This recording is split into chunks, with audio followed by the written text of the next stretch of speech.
حبايبي الحلوين عاملين ايه؟ يا رب تكونوا بخير. انا في فيديو كنت منزلاه وانا بزور ماما الله يرحمها.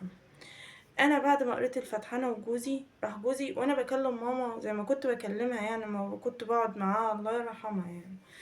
آه راح مصورني. ماشي. انا دوت كنا هنحتفظ بيه على التليفون، فانا خدته منه ورحت قلت هنزله لايه؟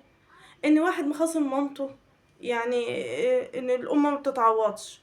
تاني حاجة لعظة الموت، ان الدنيا مش مع حد، انت فجأة بتلاقيش نفسك. تالت حاجة انا منزلاه علشان ايه؟ خاطر ان يعني الام دي حاجة كبيرة يا جماعة، ما بتتعوضش. يعني يا جماعة هو في ايه؟ يعني حتى ترحموا عليها حتى. يعني منزلاه كذا حاجة. إيه ليه انت مصوره المقابر؟ هو انتوا مش عارفه في ايه يا جماعه؟ في ايه يا جماعه؟ لا، عيب وحرام. احنا ما عادش في قلوبنا اسلام ولا دين ولا رحمه كده خالص.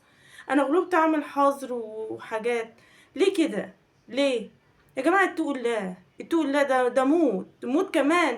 بنقول ده ما يتعمل وما بيتعملش. لا يا جماعه، لا يا جماعه، نرجع شويه لربنا شويه. ما ينفعش كده. انا مصوراه للعظة، يعني مش عشان ندخل نسيء للناس وبتاع. ده موت، ده فقدان امي ده. يعني ما تتصوروش القلب بيبقى محروق ازاي. فاللي مش، يعني ربنا ما يكتبها على حد. حرام كده.